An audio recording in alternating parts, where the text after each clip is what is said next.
मित्रांनो, तुमचं पुन्हा एकदा सुमिरित मराठी ह्या यूट्यूब चॅनेलवर स्वागत आहे. आजची कथा सुरू करण्यापूर्वी जर कोणी ह्या चॅनेलवर पहिल्यांदाच आले असाल आणि अजूनही सबस्क्राईब केले नसेल तर नक्की सबस्क्राईब करा. धन्यवाद.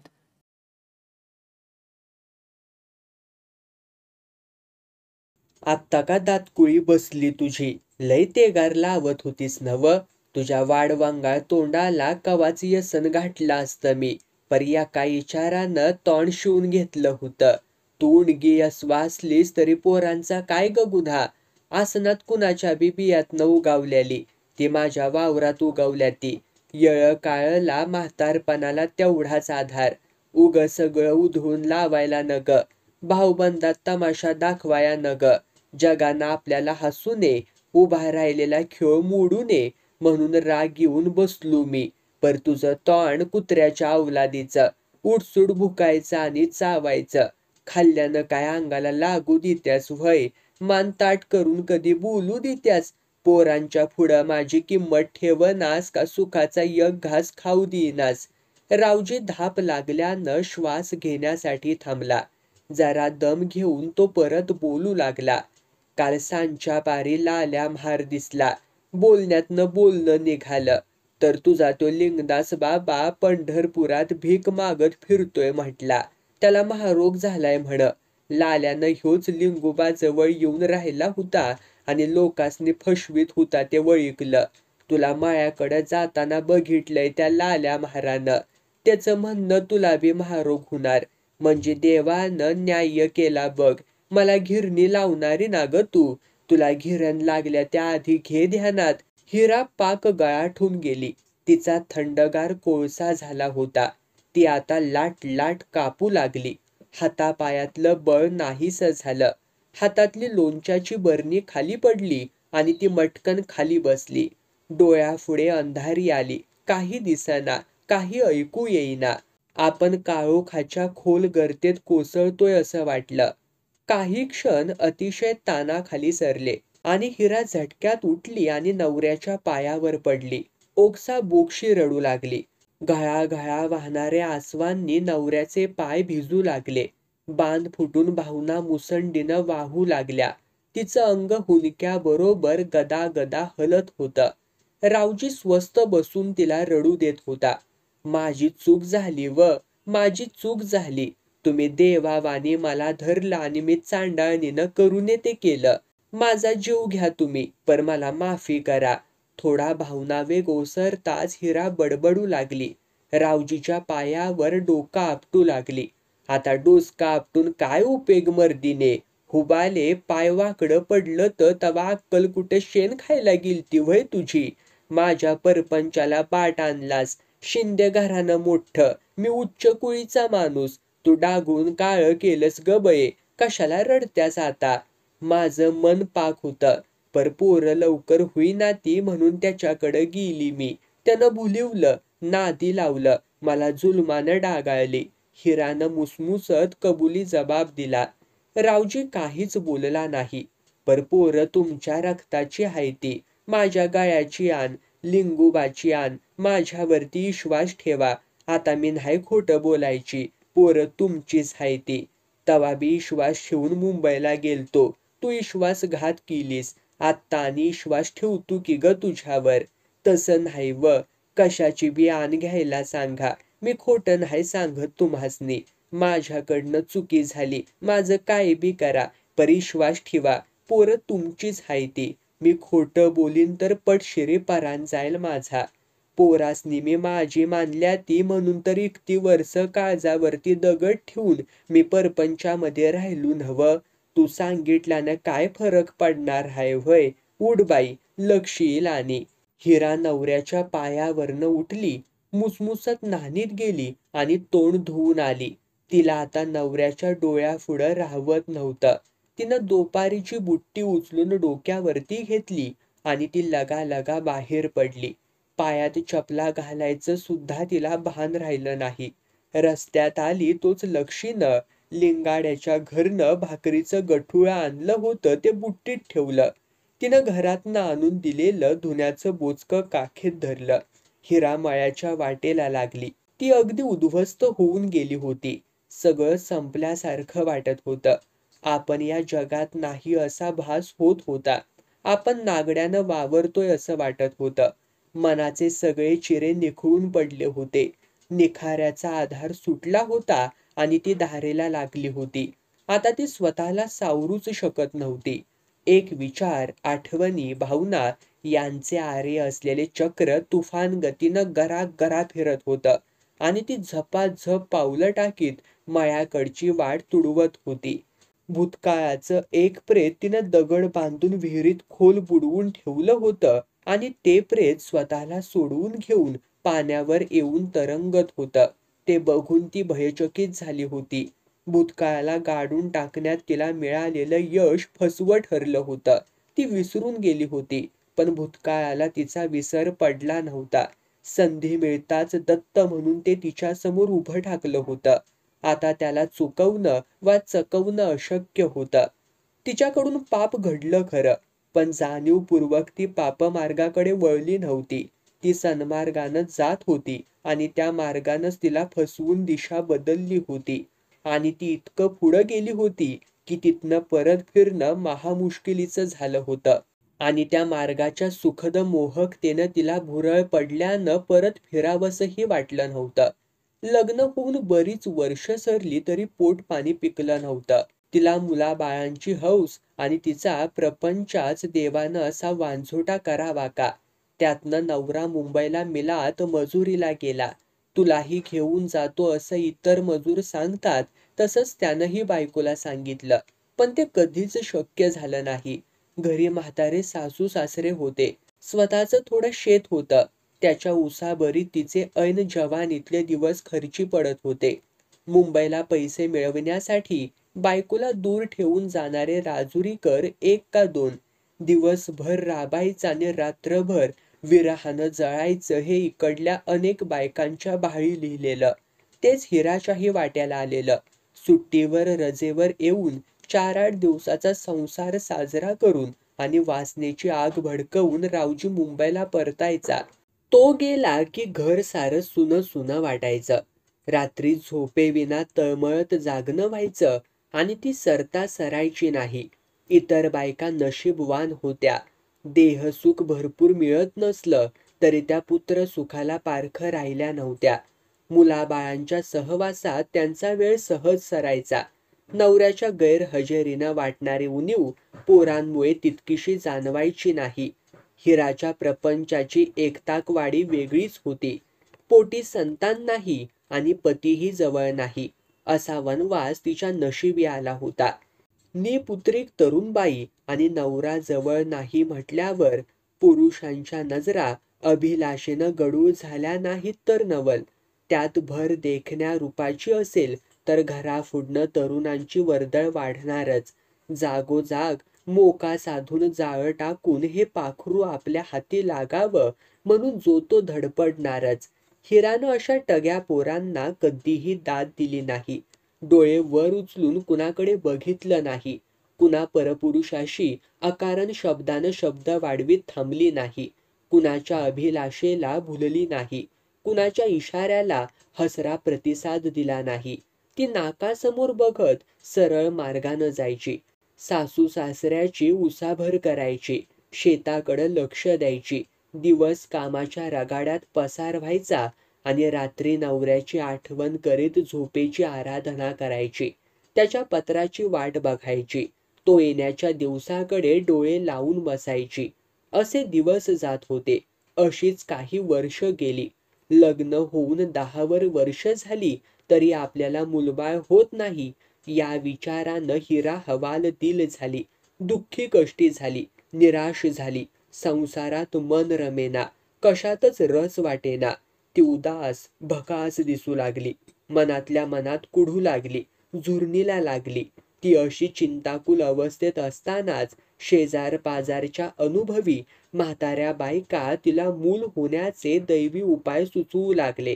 निराशेनं विकल झालेलं मन आई होण्याच्या आशेनं काहीही करायला तयार होऊ लागलं. नवसा सायास, देव देवऋषी, गंडे दोरे असे सगळे प्रकार ती करून बसली. उपास तापासात कधीही हयगय केली नाही. नवस फेडण्यात आळस केला नाही. देवधर्म करण्यात कंटाळा दाखवला नाही. औषध वनस्पती खायचा तिटकारा केला नाही. जे जे सुचवलं ते तिनं मनःपूर्वक केलं. एवढं करूनही तपश्चर्या फळाला आली नाही. वांझोट्या उदरात जीव अंकुरला नाही. पोटी बाळक नाही ते नाहीच. अशा अगदी कबलेला आपल्या पाशात ओढून आई पण बहाल करायला टपलेला एक बगळा साधू वेशात लिंगाणा डोंगरावरच्या लिंगोबाच्या गुंफेत अवचित अवतरला. लिंगदास बाबा म्हणून घ्यायचा तो स्वतःला. कदाचित लिंगोबा जवळ आल्यावर त्याला हे नाव सुचलं असेल. अनेक राजुरीकर या लिंगदास बाबाच्या भजनी लागले. कधी नव्हे ते लिंगाणा डोंगरावरची वर्दळ वाढली. लिंगोबाच्या भक्तीला उधाण आलं. त्याचा महिमा वाढला. भक्तगण वाढले. सकाळ संध्याकाळ पूजा अर्चा आणि आरती यांची धुमडी उडाली. प्रत्येक सोमवारी राजुरीच्या परिसरातील लोकांची लिंगोबाच्या दर्शनाला ही रीघ लागली.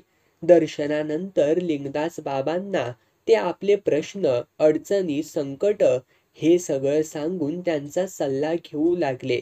ते निरीक्षता दाखवून नको नको म्हणून भक्त भाविकांकडून नैवेद्य भेट देणगी स्वीकारू लागले. बाबा लवकरच लोकप्रिय झाले. त्यांना दैवी गुण प्राप्त झाले. त्यांच्या स्पर्शानं लोक रोगमुक्त होऊ लागले. त्यांनी मस्तकावरती हात ठेवताच भूता आपलं आवडतं झाड सोडून पळ काढू लागले. त्यांच्या आशीर्वादानं कोर्टातले कज्जे खटले जिंकले जाऊ लागले. त्यांच्या शब्दांनी घरातली भांडणं मिटू लागलीत. त्यांच्या सांगण्यावरून नांदवणूक तुटलेल्या बायका परत नवऱ्या घरी मोठ्या आनंदानं नांदू लागल्या. लिंगदास बाबांच्या चमत्कारांच्या कहाण्या लोक एकमेकांना सांगू लागले. बाबा गुप्त होतात. हिथं अदृश्य झालेले बाबा अनेक मैलावरील स्थळी प्रगट होतात. बाबा फुललेल्या निखाऱ्यावरून निवांतपणे फुलावरून चालावं तसं चालतात. बाबा हातावरती कापूर जाळतात, पण चेहऱ्यावरती वेदनेचा लवलेशही उमटत नाही. बाबा भक्तांच्या यातना स्वतः सहन करतात. भक्तांच्या व्याधी स्वतः भोगतात. एखाद्या भक्ताला असह्य वाटणारा रोग ते लिलया आपल्या अंगावरती घेऊन तो दुःख भोग हसत सोसतात. अशा कहाण्या, दंतकथा पसरत होत्या. त्यांच्या दैवी सामर्थ्याचा अनुभव लोकांना आला होता. ते लिंगोबाचेच अंशावतार असल्याचा अनेकांना साक्षात्कार देखील झाला होता. त्यामुळेच अग्नी त्यांना जाळू शकत नव्हता. पाणी त्यांना भिजवू शकत नव्हता. शस्त्र त्यांना मारू शकत नव्हतं. त्यांच्या चमत्कारांचे साक्षीदार त्यांच्या महिमेचं गुणगान करीत गावोगाव फिरत होते. लिंगदास बाबा आणखी एक चमत्कार करू शकत. त्यांच्याजवळ एक आगळं सामर्थ्य होतं आणि ते महत्वाचं होतं. लिंगदास बाबा निपुत्रिकांना पुत्रप्राप्ती करून देत. नापीक स्त्रीचे पोट सुफळ करीत. 60 वर्षे वयाच्या संततीहीन स्त्रीला त्यांच्या कृपेनं पुत्रप्राप्ती झाल्याची सुद्धा वदंता होती. त्यांच्या हातून पाषाणावरती बी पडलं तरी ते तिथं रुजतं आणि अंकुरतं असा त्यांचा महिमा महान होता. हिरानंही पर्वणी साधली. लिंगाणाच्या पायथ्याशी असलेल्या शेताकडं तिचं जाणं येणं असायचं. तिच्या कानावर लिंगदास बाबांच्या दैवी सामर्थ्याच्या कहाण्या पडत होत्याच. डोंगराकडे वाढलेली वर्दळही ती पाहत होती. त्यांच्या कृपा प्रसादानं आपलंही लाजीरवानं वांजपण संपू शकेल आणि प्रपंचाचा वृक्ष फुलाफळाला येईल अशी श्रद्धा तिच्या मनात निर्माण झाली होती. पण बरेच दिवस तिला धीर होत नव्हता. आजवर पदरी निराशाच पडल्यानं उत्साहही वाटत नव्हता. पण श्रद्धेनं तिच्या मनात मूळ धरलं आणि ती लिंगदास बाबांच्या चरणी रुजू झाली. त्यांना भक्तिभावाने शरण गेली. औंधा पाऊस काळही चांगला झाला होता. शिवार हिरव्या पोपटी पिकांनी भरून गेलं होतं. ओढ्या ववळ्यातनं पाणी वाहत होतं आणि अधनमधनं मेघ अजून बरसत होते. पिकं सोळाने येण्याची चिन्ह होती. वावरातनं शेतकरी पिकांची निगा राखण्यासाठी घातीनं औत धरण्यात, भांगलणी खुरपणी करण्यामध्ये दंग होते. बांधावरच्या गवत हराटीवर जनावरं ताव मारीत होते. ओली वैरण बक्कळ आल्यानं त्यांची चंगळ होती. हिरा आपली म्हैस घेऊन नेमानं रोज लिंगाणा जवळच्या वावराकडे येई. हिरवगार भरदार पीक बघून हरखून जाई. डोई उंच जुन्याची तार उभी होती. माळ बाजूला शेंगाच्या वेलींनी वावर मढवलं होतं. शेतापासून लिंगोबा जवळ असल्यानं दर्शनात खंड पडत नव्हता. लिंगदास बाबांची भेट चुकत नव्हती. आपल्या मनातली इच्छा तिनं बाबांना बोलून दाखवली होती. बाबा तिच्या श्रद्धेवर खुश होते. लिंगोबा प्रसन्न होईलच. दर्शनाचा नेम चुकू नकोस म्हणून बाबा बोलले होते. पाऊस धुवाधार कोसळत असतानाही ती डोंगर चढून लिंगोबाची पूजा करीत होती. कुणी सोबतीला असो वा नसो, ती नेम चुकवत नव्हती. 2 दिवस संततधार लागल्यानं भक्तगणांची वर्दळ एकदम कमी झाली होती. डोक्यावर पोत्याची कुंची घेऊन हिरा लिंगोबाच्या गुंफेत पोहोचली. कुंची काढून बाजूला ठेवली. कुंची अंगावर असूनही डोंगर चढताना हिराची वस्त्र भिजली होतीत. लुगडं चोळी अंगाला चिकटून बसली होती. पण तिला पावसात भिजल्याचं काही वाटत नव्हतं. दर्शनाचा नेम पाळणं महत्वाचं होतं. आज बाबा एकटेच होते. एका पाषाणाच्या आसनावरती बसले होते.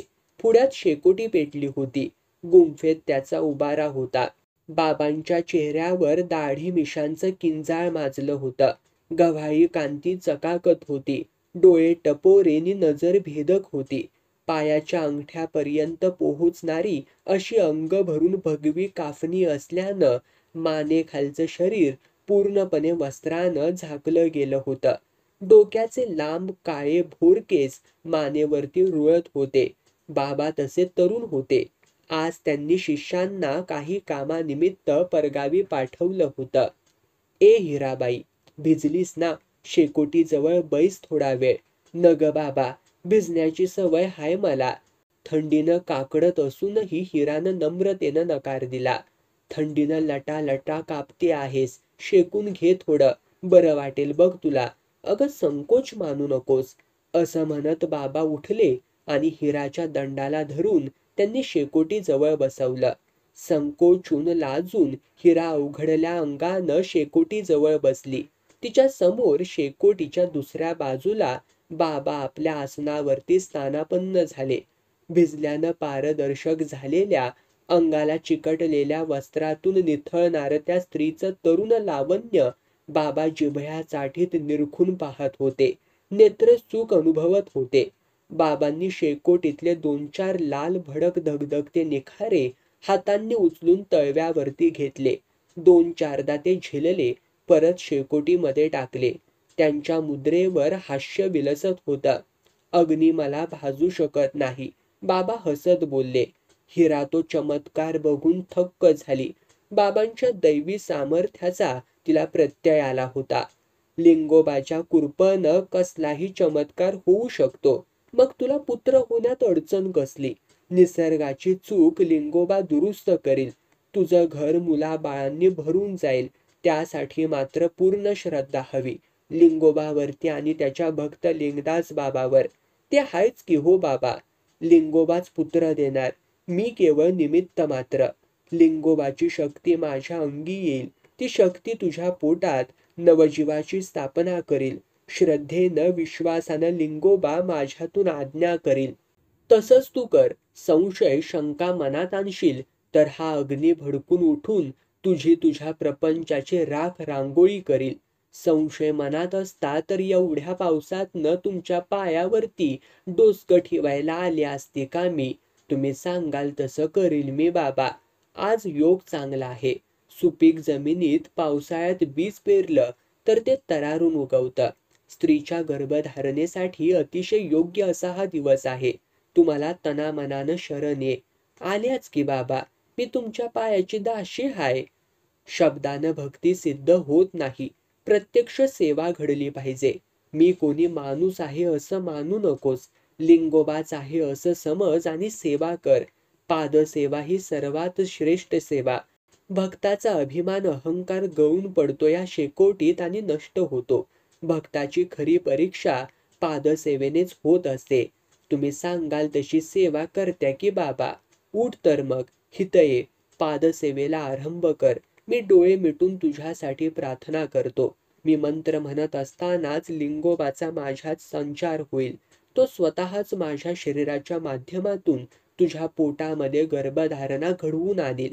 हिरा उठली, बाबा जवळ गेली. बाबा पाय खाली सोडून दगडावरती बसले होते. भगवी कफनी जमिनीला टेकली होती. वस्त्र दूर न करताच पादसेवा कर, पाय दाब, मी मंत्र म्हणायला सुरुवात करतो बघ. बाबांनी डोळे मिटले. मंत्र पुटपुटू लागले. हिरा क्षणभर संकोचून उभी राहिली, पण जबरदस्त पुत्रप्राप्तीच्या आशेने तिची लाज दूर केली. ती किंचित ओनवी झाली. बाबांचे पाय गुडघ्यापासून खाली दाबू लागली. बाबांचा संयम सुटू लागला. तरुण स्त्रीच्या शरीराच्या निकटतेनं त्यांचं रक्त तापू लागलं. वासनेची आग भडकून उठली. त्याच्या लपापत्या जीवा त्या स्त्री देहाला लपेटायला उत्कंठित झाल्या. बाबांचे आतुर हात शिवशिवू लागले. बाबांनी आपल्या हातांनी तिचे दोन्ही हात धरले तसं हिरा चमकली, दचकली. काही अघटित घडतंय असं वाटलं. बावरून गोंधळून तिनं बाबांच्याकडे बघितलं. बाबांच्या मुद्रेवरती हास्य होतं. बघितलंस, अजून तुझी पूर्ण श्रद्धा नाही लिंगोबावर, म्हणून मी हात धरताच दचकलीस. श्रद्धा नसेल तर फलप्राप्ती कशी ग होणार? तुझं वांझोटेपण कसं दूर होणार? चुकी झाली बाबा, पुन्हा चुकू नकोस. पूर्ण श्रद्धा ठेव. हे माझे शरीर नाही, लिंगोबाचे आहे असं समज. तू माझी सेवा करत नाहीस तर लिंगोबाची करते आहेस. या शरीराकडूनच लिंगोबा तुझ्या पोटात बीज पेरणार आहे. या पावसामुळे ते बीज नक्की रुजणार. तू आई होणार. तू मला शरण ये. या तुझ्या शरीराचं मला दान कर. आपलं काहीच नसतं, हे शरीरही आपलं नसतं. ही देवाची देणगी देवाला परत देऊन टाक.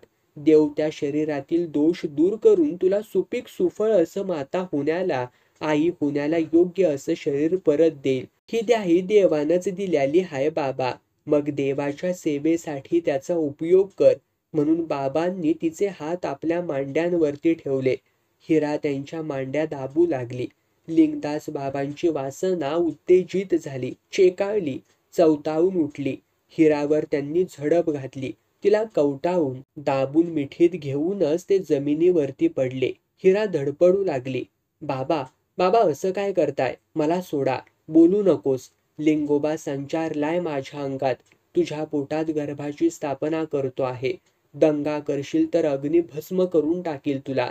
हे शरीर देवाच्या स्वाधीन कर. यात आनंद आहे. या आनंदात पुत्रप्राप्ती आहे. मनात शंका संशय आणू नकोस. मनःपूर्वक रममान हो. बाबा बडबडत तिची वस्त्र दूर करीत होते. आपली कफनी कमरेवरती ओढत होते.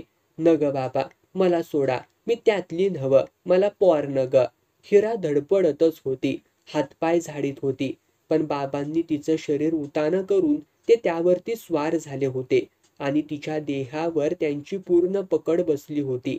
ती त्यांच्या ताब्यात आली होती. मी लिंगोबा आहे. तुला गर्भधारणा होत आहे. तू पुत्रवती होते आहेस. मनातली शंका काढून टाक.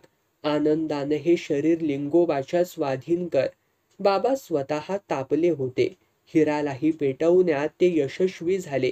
ते रतिक क्रीडेमध्ये निष्णात होते, अनुभवी होते. हिराला पतीकडून मिळणाऱ्या देहसुखापेक्षाही हे सुख जास्त दाट होतं, खोल होतं. त्यात विविधता होती. त्यात अपरिमित सुख होतं. बाबा तिच्या शरीरातली वासनास्थळ चेतवत होते. अनोख्या सुखानुभवानं हिरा प्रतिकार सोडून ते सुख लुटण्यात रममान झाली. पती दूरदेशी दीर्घकाल विरह, अतृप्त पत्नी.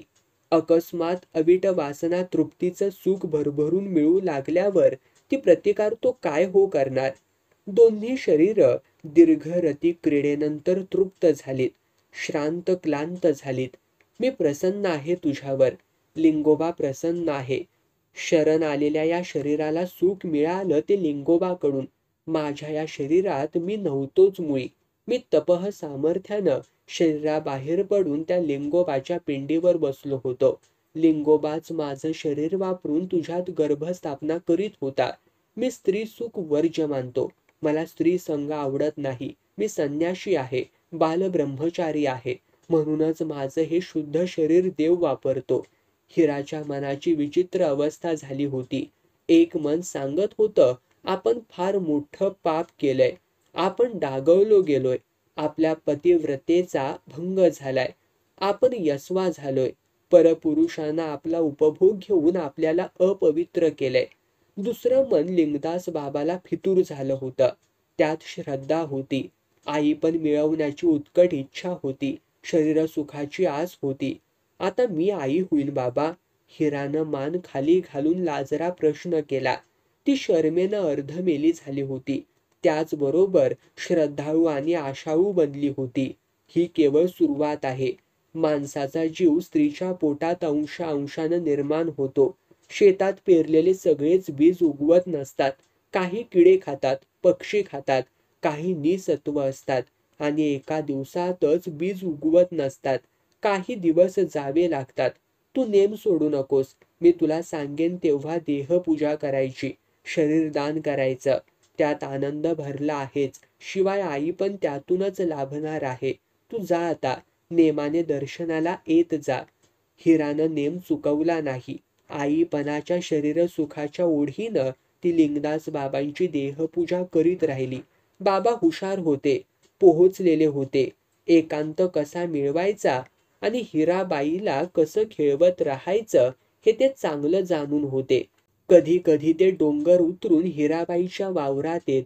जुन्ह्यात निसर्गाच्या मांडीवर ते रतिक्रीडा करीत. शरीर सुख लुटत असताना ते अंगावरची कफनी कधी काढत नसत. दाढीचं किंजाळ तर दाट माजलेलं होतं. एक दिवस बाबांच्या हातावर मोठा पांढुरका चकचकीत पट्टा चुकून हिराच्या डोळ्यात भरला. तो नायटा कसला व बाबा? माझ्या एका भक्ताला नायटा झाला होता. तो मला शरण आला. त्याचा नायटा मी नाहीसा केला. तो माझ्या शरीरावरती धारण केला. धन्य होते लिंगदास बाबा. पुढे रावजी रजेवर आला.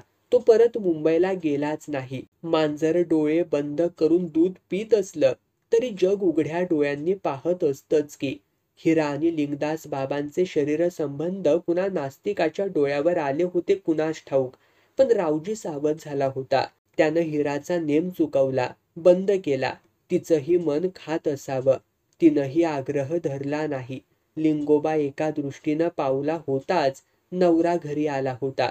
त्याच्याकडून शरीर सुख मिळत होतं आणि लिंगोबाची भक्ती फळा आली. हिरा पोटूशी राहिली. हिराला दिवस गेल्याचं, आपण बाप होणार असल्याचं कळल्यावर रावजीला आनंद मात्र झाला नाही. तो गप्प उदास असायचा. ज्ञानू जन्मला. संपत जयवंत आले. त्यांची पाठ धरून लक्ष्य आली. असा प्रपंच बहराला आला. रावजीचं मन मात्र संसारात रमत नव्हतं. चाललेला संसार आपला आहे असं वाटतच नव्हतं. वास्तविकतः रावजी घरी आल्यावरच ही मुलं जन्मली होती आणि त्या काळात हिराचं बाबाकडे जाणं बंद झालं होतं. पण रावजीच्या मनात संशय पेरला गेला होता. त्याची मुळं खोल काळजात उतरली होती. बायकोनं बाबांशी संबंध तोडल्याबद्दल त्याला त्याची खात्रीच वाटत नव्हती. बाहेर ख्याली बाई नवऱ्याचा डोळा चुकून परपुरुषापाशी चुगारणारच अशी त्याची धारणा होती. तो बायकोवर निश्चित आरोपही करू शकत नव्हता, कारण बायकोचा व्यभिचार त्यानं डोळ्यांनी कधीही बघितला नव्हता. सांगी वांगी कानावर आलेल्या गोष्टी 16 आणि खरी असतीलच असं कसं म्हणता येईल. त्याच्या मनात संशय मात्र होता. पुढे विचित्र प्रकार घडला. लिंगदास बाबांचं रूप उघडं पडलं. कोळ्याची सगुना आणि लिंगदास बाबा एकत्रित शरीर समाधीत असताना पकडले गेले. सगुनाचा नवरा आधीच एका खून प्रकरणात पोलिसांना हवा होता. तो फरारी दत्तू कोळी लिंगदास बाबाचं मुंडकं तोडणार अशी वायना उठली आणि बाबा एका रात्री अदृश्य झाले ते कायमचेच. काळाच्या ओघात हिरा ते प्रकरण पूर्ण विसरून गेली होती. निदान त्या आठवणीचे कंगोरे खुपण्या इतके टोकेरी राहिले नव्हते. आणि आज रावजीनं परत एकदा ते गाडलेलं प्रेत उकरून काढलं होतं. ते सडलेलं, कुजलेलं, उग्र दर्प सुटलेलं मढं तिच्या पुढं टाकलं होतं. लाल्या महारोग्यानं सांगितलेलं खरं असेल. त्या बाबाला म्हणे महारोग झालाय. पंढरपुरात तो भीक मागून पोट भरतोय. लाल्याचं खोटं कसं असू शकेल. त्या बाबाला लाल्यानं तो लिंगाणा डोंगरावर असताना बघितलं असणारच. पंढरपुरात त्यानं सहज ओळखलंही असेल. आणि महारोग एक दिवस त्याच्या हातावर आपण नायटा बघितला होता. त्याला महारोग झाला असेल तर आपल्याला तसलेच नायटे उठले होते आपल्या अंगावर. पण नाही, मला नाही महारोग होणार. पण डॉक्टरनं सांगितलंय रक्त बिघडलंय म्हणून. मला महारोग झाल्याचं एवढ्या मोठ्या डॉक्टरला ओळखता आलं नसेल काय? त्यातनं बी महारोग झाला तर? आणि का होऊ नये? आपण नवऱ्याला फसवलं, परपुरुषाशी संग घडला, आपण भ्रष्ट झालो, डागळलो, महापाप घडला आपल्याकडून. असंच पाप अहिल्याकडून घडलं तर ती दगड होऊन पडली. आपल्याला महारोग होणार, आपण कुजत पडणार, झडत जाणार. तो बाबा निखारं हातात धरून हसायचा. आपले सुद्धा हात भाजत नाहीत, पाय भाजत नाहीत. त्याला महारोग झालाय तर आपल्याला चुकणार नाही. या भयानं हिरा पार हादरली. या पापातनं, या महारोगातनं मुक्त व्हायचं तर मरणच पत्करलं पाहिजे. आपल्या जगण्याला काही अर्थ उरला नाही. हिरा मळ्यातल्या विहिरीवर आली. ज्ञानू मोठ चालवीत होता. उशीर झाला आई. त्यानं बैल थांबवून रिकामी मोठ वर ओढून ठेवत विचारलं. झाला उशीर, लगेच जेवतोयास नव्ह? वांगीला तेवढं पाणी द्यायचं राहिलंय ग, पण आता जेवूनच थोडा वेळ मोड धरतो. अंघोळ करतो ते लगेच जेवतोच बघ. बैल न सोडता ज्ञानूनं भराभर कपडे काढले आणि सौंदावरनं विहिरीमध्ये उडी घेतली. मोटेकडची बाजू म्हणजे वरुटा बांधला होता, त्यामुळे मोठ कुठे न तटता अडकता पार खाली पाण्यात जात असे. इतर बाजूला मात्र खाणीचा वेडा वाकडा विस्तार होता आणि 5 पुरुष खोलीवर विहिरीचं वर्तुळाकार तोंड होतं. मोटेच्या धावेवरनं मकाराजवळनं उडी घेतली तरच ते पाण्यात पडायची. इतर ठिकाणावरून घेतलेली उडी खाणीतल्या खडक कपारीवरती पडणार. ज्ञानू उड्या मारण्यात आणि पोहण्यामध्ये पटाईत होता. तो आत पाण्यात मनसोक्त डुंबू लागला. ज्ञानू आंघोळीला विहिरीत जाताच हिरा वस्तीवरल्या छपराकडे वळली. वांगीच्या पट्ट्यात काम करणाऱ्या तानूबाईला हाक मारून तिची भाकरी दिली. धुणी धुवायला मदत होईल म्हणून रुक्मिणीची चौकशी केली तर ती बाहेर बसलेली. मग तानूबाईनं जेवल्यावर धुणी बडवून द्यायचं कबूल केलं. ज्ञानू आंघोळ करून आला आणि छपराच्या सावलीला जेवायला बसला. हिरा त्याच्या समोर बसली होती. डोक्यात एक विचारांचं चक्र घुमतच होतं. गरागरा फिरत तिलाही फिरवत होतं. तिचं मन पार भेंडाळलं होतं, भोवंडलं होतं. गप्प का मुलगा आई, कसला विचार करत्यास ग तू? विचाराने कसला करू बाबा? थोडा वेळ कुणी काहीही बोललं नाही. तुझी तब्येत तरी बरी आहे नव्ह? ज्ञानूनं परत चौकशी केली. पोराच्या त्या प्रश्नानं आईच्या छातीतनं उठलेला उमाळा बाहेर पडला. तिच्या नकळतच हुंदका आला आणि तो आवरता आवरला नाही. डोळेही पाण्यानं भरले. तिनं चढदिशी पदर डोळ्याला लावला. आई, अगं ये आई, काय झालं? हातातला घास खाली ठेवून लेकानं विचारलं. काय नाही र. डोळं नाक पदरानं पुसून भावना वेग आवरून आई उत्तरली. आजार वाढलाय का ग? की बाबा काही बोललं तर तुला?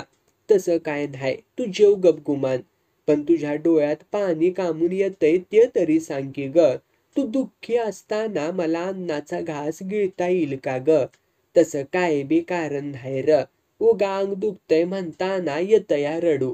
तू खरं बोलत नाहीस आई. खोटं कशाला र बोलीन? ह्या रोगानं मन दुबळं झाले नव्ह. हे रोग मला काय जित्ता सोडत नाही बघ. आपण मिरजेला चांगल्या डॉक्टरला तुझी तब्येत दाखवू. किती बी पैसा खर्च होऊन दे, मी तुला बरं करून आणीन आई. अजिबात तू काळजी करू नकोस. मला नाही आता कसली काळजी. तू आता मोठा झालायस, मिळवता झालायस, कमिवता झालायस, घराचा कारभार सांभाळतोयास. मी नुसतं बसून खाणार. मला रोगाची बी काळजी नाही आणि घराची बी काळजी नाही बघ. आपल्या लक्षीला सून करून घ्यायचा विचार चाललाय म्हण पवाराकडं.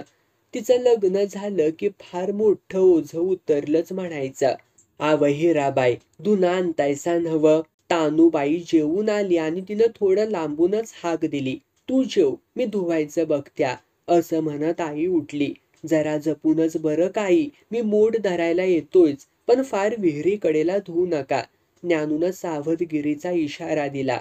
हिरा आणि तानू धुणं धुवायला विहिरीवरती गेल्या. मोटेच्या मकाराजवळ ढोलीत थोडं पाणी तुंबलं होतं. त्या पाण्यात कपडे भिजवून घेतले. तानूबाई कापडं ढोली जवळच्या पाटाला असलेल्या दगडावरती आपटून धोपटून धुवू लागली. ज्ञानूचं जेवण झालं म्हणजे घाईघाईनंच उरकलं आणि तो धावेवर आला.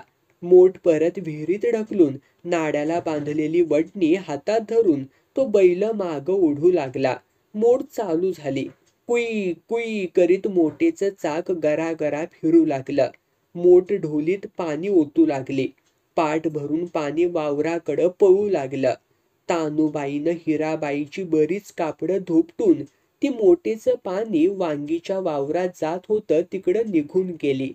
हिरा नेट लावून कापडं पाटात खळबळून पिळू लागली. लुगड्याच्या पिळा एका स्वच्छ दगडावर ठेवू लागली. काही कपड्यांवर साबण घासून कुस्करू लागली. मकारावरच्या चाकाजवळ हात टेकवून ज्ञानूनं मोठ भरल्याचं बघितलं. लगेच मागं वळून त्यानं ओढणी सैल करून हौशा ह पाखऱ्या चला असं म्हणत त्यानं बैल हाकारली.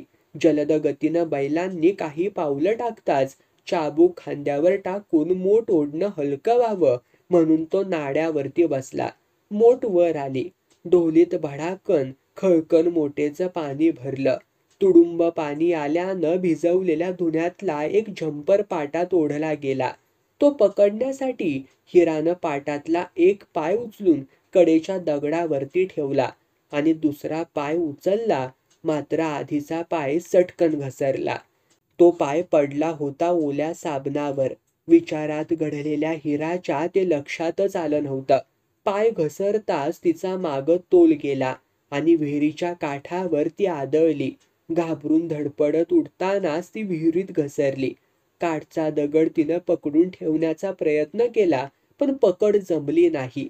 तिची धडपड ऐकून ज्ञानूनं आईकडं बघितलं तर ती विहिरीत घसरते आहे. रिकामी मोठ विहिरीत निम्म्या अंतरापर्यंत उतरली होती. त्यानं वडणी सोडली आणि 2 उड्यातच तो ढोलीजवळ पोहोचला. पण तिचे हात धरणार तोच दगडावरील पकड निसटून ती विहिरीत कोसळली. ज्ञानू मकाराला धरून पुढे वाकला आणि तो आईला वाचवायला उडी घेणार. नेमकं त्याच क्षणी कुणीतरी त्याला थांबवलं. काय झालं त्याचं त्याला कळलं नाही. त्याचे सर्व भान हरपले. स्वतःचाही विसर पडला. शरीर जणू चैतन्य हरवून बसलं. एक निर्जीव पुतळ्यासारखा जड निश्चल होऊन तो मकारावरच्या चाकाजवळ हात ठेवून विहिरीत नजर रोखून उभा होता. पापणीही न लावता निर्विकार डोळ्यानं तो बुडणारी आई पाहत होता. आई एकदा तळाला जाऊन वर आली. हातपाय झाडत तरण्याचा प्रयत्न करीत घाबरला जीव डोळ्यात आणून तिनं वर लेकाकडं बघितलं. ती ओरडण्याच्या प्रयत्नात असतानाच तोंडा नाकात पाणी जाऊन चमत्कारिक गुदमरले आवाज बाहेर पडले. धडपडत गटांगळ्या खात आडवे तिडवे हात मारत ती परत बुडून तळाला गेली. आई दिसेनाशी होताच ज्ञानूला भान आलं. त्याचा जीव शरीरात परतला. तो मकाराला सोडून मागे सरकला. तोच तानूबाई, रुक्मिणी, नामू, हिरा पडली, मालकीन पडली असं ओरडत किंचाळत विहिरीकडे धावत येताना दिसले आणि ज्ञानूनं आई अशी किंकाळी फोडून विहिरीमध्ये झेप घेतली. ज्ञानूला विहिरीत त्याची आई सापडली, पण तिच्या कुडीत प्राण नव्हता. आईचं डागळलं शरीर सापडलं, पण त्यात विशुद्ध शाश्वत आत्मा नव्हता.